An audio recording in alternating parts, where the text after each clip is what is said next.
sont là-bas, ils ne sont pas aussi riches. Tout à fait. Parce qu'ils veulent quand même que leurs enfants ne soient pas comme eux et au statut supérieur sur le plan social, qu'ils soient scolarisés, qui réussissent dans les études, ils se serrent la ceinture pour mettre leurs enfants dans le privé. Et c'est un peu partout comme ça aussi.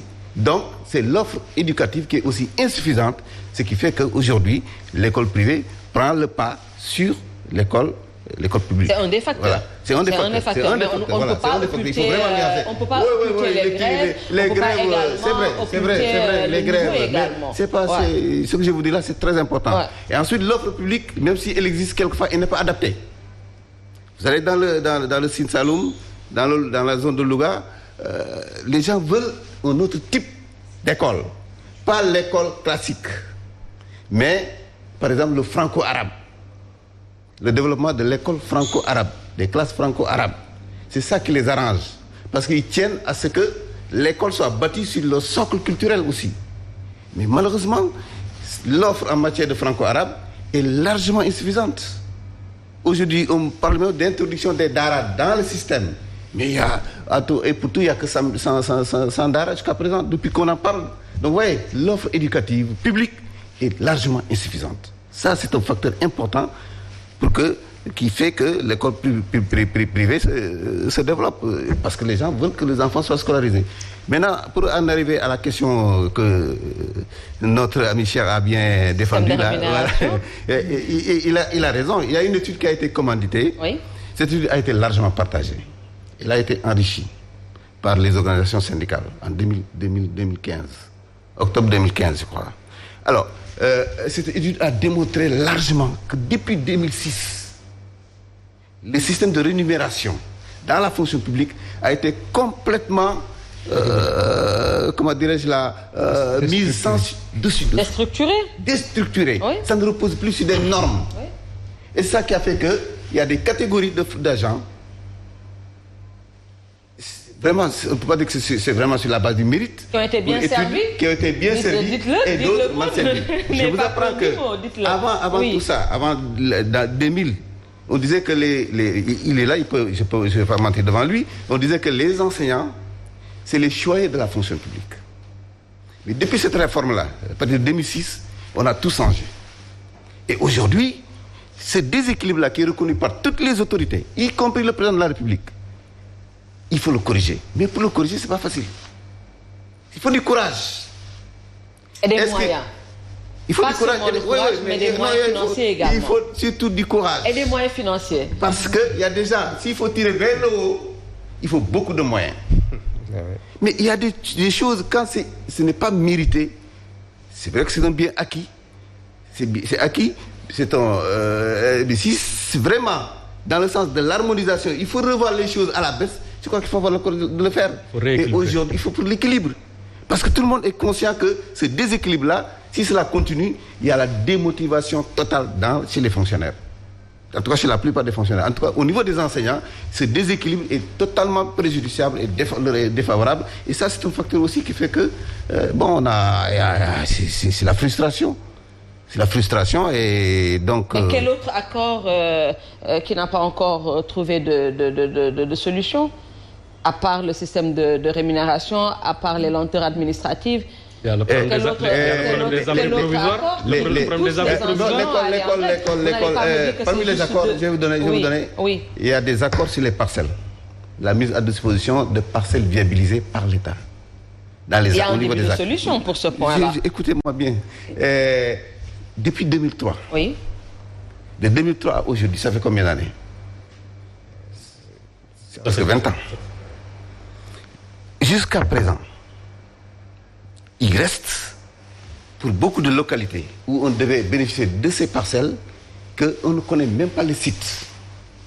Ou quand le site est déterminé, les populations s'opposent. Tout récemment, il y a eu une visite de site. À Louga, il y a des problèmes. Il a fallu la présence des gendarmes pour que la délégation puisse visiter le lieu. Parce que les populations étaient là aux aguets. Parce qu'ils disent que ça, c'est la terre, c'est leur terre. Il n'est pas question de leur arracher ça. Absolument. C'est la même chose à Ziguinchor. Vous avez entendu dans les radios, les gens de Canten, où devait se situer le site à viabiliser en ZAC pour les enseignants. Ils ont dit ça, c'est leur champ, il n'est pas question, etc. Donc vous voyez, depuis 2003, Kaolack, c'est la même chose, il y a un début, tout récemment. Thiès, c'est le même problème. Tivaouane, c'est le même problème. Donc vous voyez, depuis 2003, des accords qui ne sont pas appliqués. Alors sur ce point, vous voulez nous dire qu'il n'y a pas eu d'attribution du tout? Il y en a eu. Dakar, par exemple, ça a été les 1100 parcelles à Dakar ont été réglées. Oui.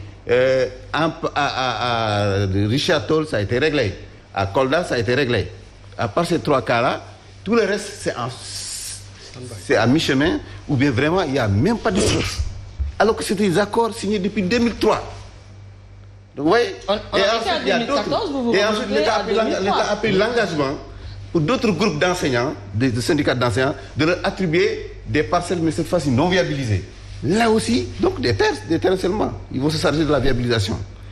Là aussi, la mise à disposition, ça tarde.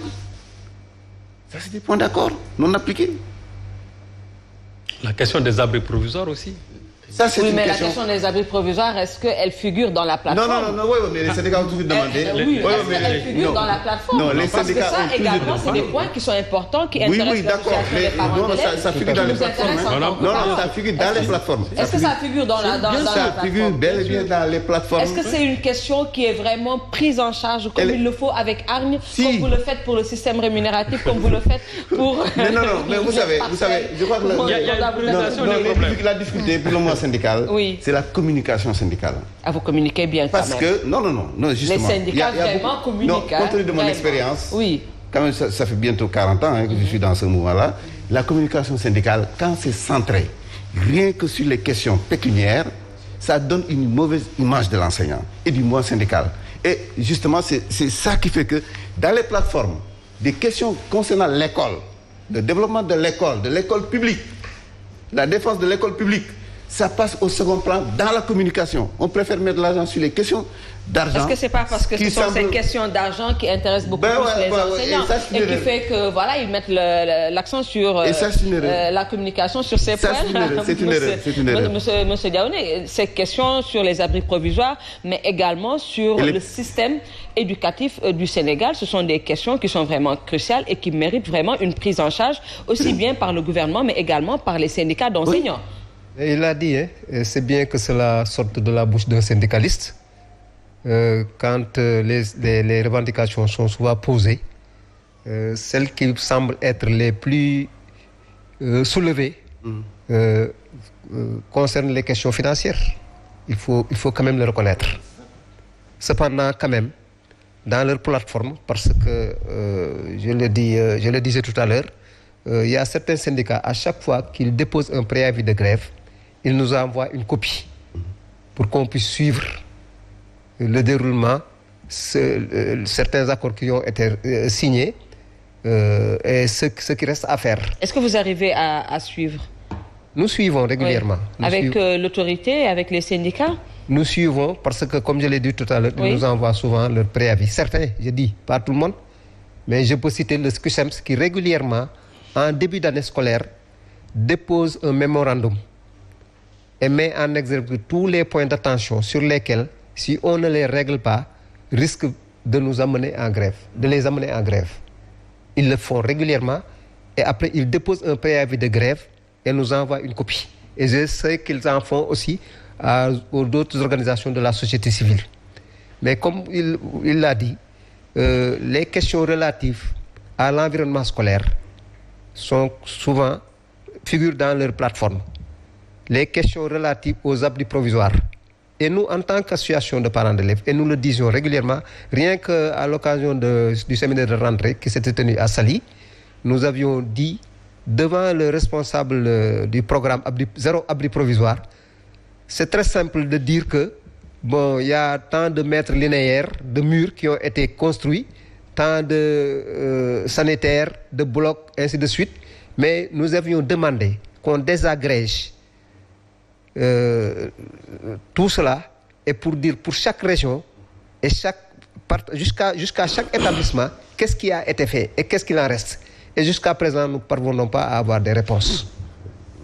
Je crois que nous, ce qui nous intéresse le plus, c'est qu'on puisse avoir ces informations